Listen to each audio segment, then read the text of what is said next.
I am Will. And I'm Kristen. And this is So I'm Watching Bridgerton, Season 2, Episode 6. The Choice. I enjoy this. I liked this. I had nothing. I don't have any stakes.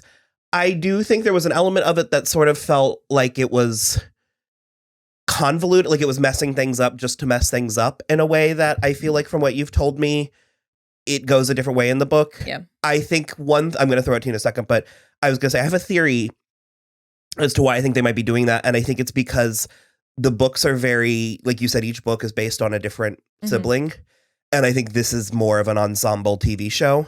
So I think they're making changes to give other characters material so that this is a ensemble show in a way that when you're reading the book is very, and then this, and then this, and then this. So that's my opinion, because this episode gave me everything that I wanted from the Queen. Sure, yes. In a way that I feel like that's probably not in the Anthony book. There's no queen to speak of.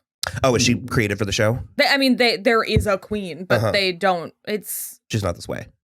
No. So that's my enjoyment of it. I was going to say, I know that you feel ways. What did you think? I think Edwina has a lot of fucking nerve.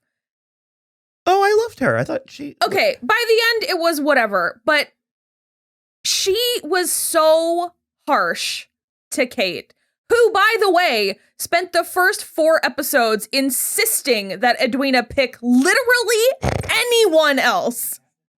And then all of a sudden, this is the worst betrayal that's ever existed. You wanted him all for yourself. You lied that you hated him, all this. And it's like, I didn't get, bitch. I mean, I didn't get, I got some of that, but I think it was acceptable processing of what was happening in an afternoon's time. I mean, it just... Because I thought she handled it great, and I loved her sort of thing at the end where... The thing at the end was fine, except for then she just, like, it was like just hitting Kate with the white gloves again. You've lost your power over me. And I was just like... I didn't read that. I didn't read that negatively into it, but... It's just so counter to what her character is. Like, it's... And also, it feels like drama for the sake of it. There was this like threat of using her as sort of like a hapless pawn, and she ended up excelling that, or like there you go, exceeding that. And it was kind of because I liked her immediately. Yeah. I was sort of like, Edwina's where it's at. And I mean, I like Kate and Anthony fine. I am invested a necessary amount in their relationship, but I'm also sort of like, I'm losing my investment because they're both still being stupid. Yeah. And so in that regard, I'm like, yeah, Edwina is a motherfucking diamond. And I thought she handled the shit out of it. And having, you know, Lady Danbury be at odds, having Lady Bridgerton be sort of like, ugh. Yeah. And even the Queen, I mean, the way that Edwina handled that. The king coming in, yeah. Because it's funny, I'd asked you, like, in this episode, I was like, is it like a secret that the king is not? I think it's like an open secret because he doesn't appear in public ever. She is like the figurehead. I love her so much. It's everything that I like about a queen, because she's not saccharine, like she's benevolent to a point, but she is capable of ruling and making the tough decisions and stuff. Well, I think... Because that part to me comes out really clear all the time. I like the moments where she has a true emotion, like when George comes storming in the room and she is like properly emotional about it. And doesn't know what to do. I love that. And I did love that moment when Edwina took charge and was like, yeah, your queen is beautiful and like this and that. And like, you should rest. And like really handled it. Like that. Because I love the conversation she had with Edwina. She gives me everything because people have very grandiose, very noble ideas of what it would be to be a ruler. And I think she's, based on what they show us about her, she seems very savvy. And I find her very interesting. I love the actress. Her name is Golda Rocheville. I love her presence in this. She's a lot of fun. I think she's really great. And I think for me, from my perspective, this was a great episode for her. Yeah, for her. Because there was a point where she does fall into the convention a little bit too much, because she was sort of like, if this goes poorly, I'll be humiliated. And I was like, or everybody had a great time with like a wild. Yeah, like, that's the other thing that to me is really, when you even called it circumstantial at the end, where like the fact that the queen is putting this much weight on Lady Whistledown as opposed to just like allowing it to be a fun thing. So I don't remember, did Lady Whistledown like have an actual vendetta? Was she like out to get her? No. Because she's taking it that way. She said one thing last season about how like... the party. The luncheon. Nobody like... She just didn't mention luncheon, but it's because the Featheringtons were turned away at like... because of the scandal with Marina. So it's like she's not like directly cutting the queen because Penelope's not stupid. She knows that if she were to be found out, that is like treason essentially.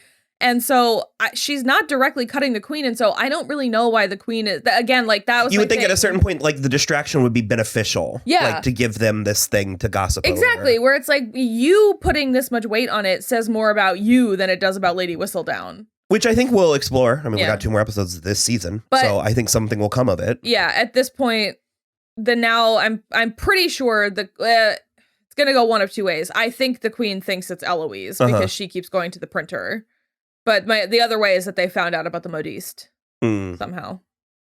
Yeah, I don't like that. No, she's a little bit the modiste. Yeah, a little bit French. I don't know. She's a little bit. She's not French at all. Oh, right. Yeah. But I mean, like she's a little bit shady. So yeah, she's not like a harmless, like an innocent victim in this, but she doesn't deserve to take that fall. No, definitely not. Definitely not. And also, I think it's also just as easy to believe that Eloise has a crush on that boy. Sure. That's why I was like, it's so she went to a printer. Yeah. That's circumstantial. Like, and he was handing her books, not like sacks of pamphlets, you know what I mean? Because the way, we didn't talk about it, but the way they're doing the pamphlet is way more like engineered than that. They're like sending a dress back and forth that it's sewn in. And it's like sewn into the seams. I've come around in just that final scene on Eloise and Mr. Sharp. Is that what it was? Theo Sharp. It's cute. I think the fact that she got nervous about a boy was very cute. I liked that quite a lot. And that she was like so driven to distraction that like Penelope is like, Eloise, what are you doing? But she is like, at this point, if I were Penelope, I'd be like, sure, get distracted by something else and do that instead. But Penelope is like properly worried for her and everything. And I just think it's a little dangerous for her. It's absolutely dangerous for her. But I've decided it's cute. I'm okay with that little romance. They also put a little bit of a button on Colin and Penelope. He like acknowledged that she likes him. That she would never forsake him, which yeah. I don't know where I think it's gonna go, but yeah. We did have Daphne back. I like her so much better as a side character. Yeah. I didn't have a problem with her as the lead, but she was a little milquetoast. Well, of course. In a way that... she's like Cinderella. She's the diamond, yeah. In a way that there's something... there's sort of like a... because she's gone through this. So when she's here, I'm like, oh, sweet. She can... It's not quite mom's here, but it's like she can actually help with this situation. Well, because for me, Violet keeps trying to help. And the issue with Violet is that she is so in the fairy tale romance side. And Daphne is like, I love that Daphne's younger than Antony, but she has this wealth of knowledge that he has not touched yet. He has no idea about it. And so the fact that she also had a relatively contentious beginning of her relationship, she's like, look, dude, I got you. You need to admit it. He was also trying to have it both ways for way too long. Dude. Like there was minutes left in this episode and he still was talking like it was going to be fine. And I was like, my dude, you need to make a choice. Like killing me. I don't know. Because that's when she was flagellating him with all of her words about how they have like disgraced their honor and stuff. I was like, you better watch out. He's going to start masturbating. He's going to come right in his pants just from how many times you've said the words, we failed. It's so stupid. Because, and in that sense, I do agree with Edwina where she's like, I made this choice on my own. And so you don't have any power over me. I am outside of your power now because you didn't make this choice for me. I am walking away from this wedding. And also, Antony did himself absolutely zero favors when she was like, what is it you want out of our marriage specifically? Make me a list. And he was like, we have corresponding roles. You may as well have been like, we are two wheels in a clock and we have interlocking bits. It was like... it was, but again, it was very funny. I was like, that was the parts that I were liking, because she was like, I need you to be specific. Yeah. And he was like, it looks good on paper. It's essentially what he said. What he did. Meanwhile, I was almost impressed. I was like, all the while during that conversation, it's as if he had a little box over his head that said, countdown to when I go find Kate again. Like, it's so stupid.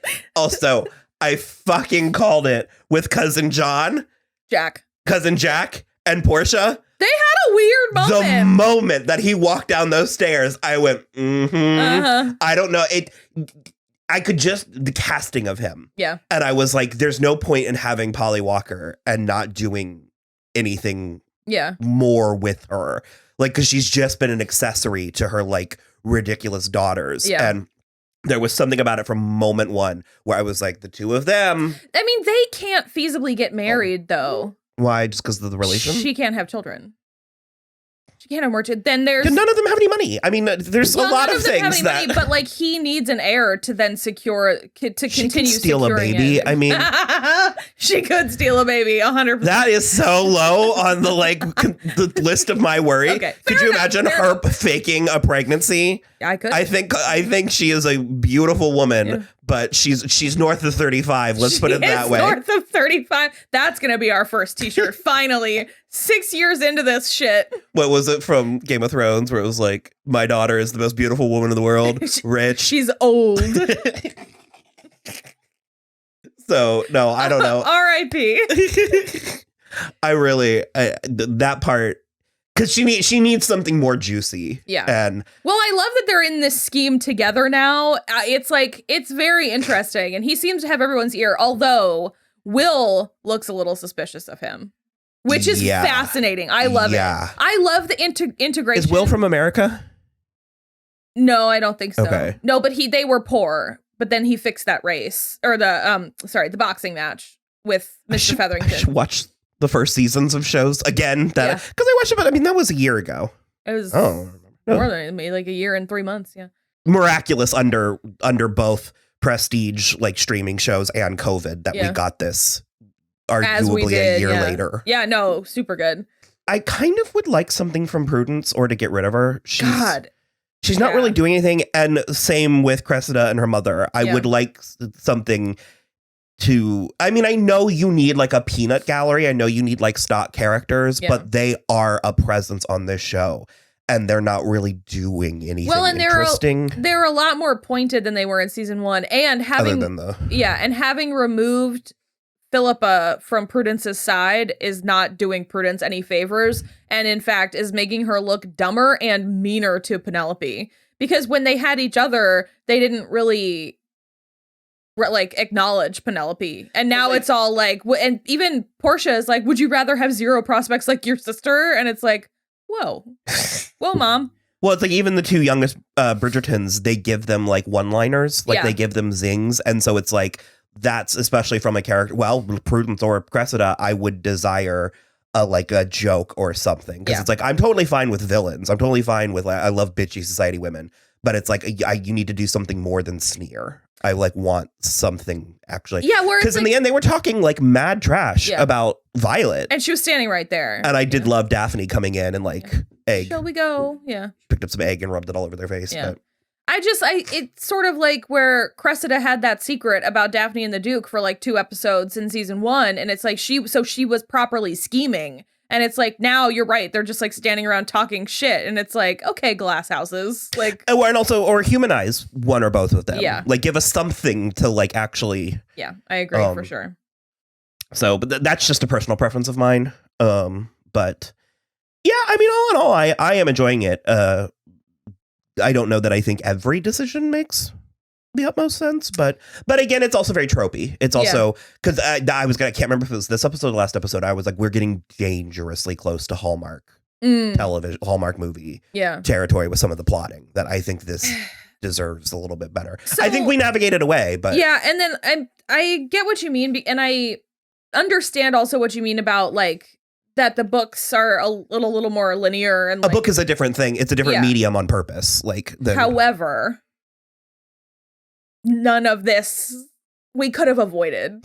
You know what I mean? And so that's where I feel like a lot of this episode was drama for drama's sake.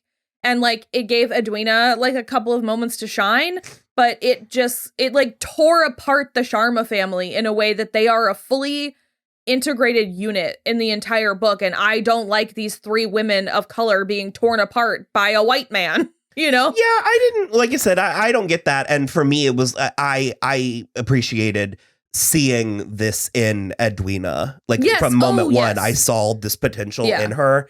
And her like getting to witness her sort of like rise from the ashes was rewarding for me. Her elevating was like very satisfying. I love she went really guttural when she screamed the first time. It was amazing. A very good performance. But it's just that's the kind of thing where I feel like they felt they had to fill 8 episodes again, and so I'm a little mystified. We have 2 episodes. This felt like a finale. Well, they have to get together. They kissed. I mean, they did kiss. No, there's 2 more. This felt like a finale a little bit. Yeah, for me. But that's the thing is like they're Edwina never even approaches a church, an altar with Antony in the book, and so that's where I'm just sort of like this didn't like serve a huge purpose. Edwina could have come to these realizations not at the altar of the wedding that the queen was throwing for them. It's basically my biggest point, but. Yeah, I mean, that is mostly it. I'm interested to see what the last 2 episodes are going to look like. Yeah, I don't know. Let's see if either Kate or Antony take their heads right out of their asses or if they stay buried. They'll go right in each other's. So.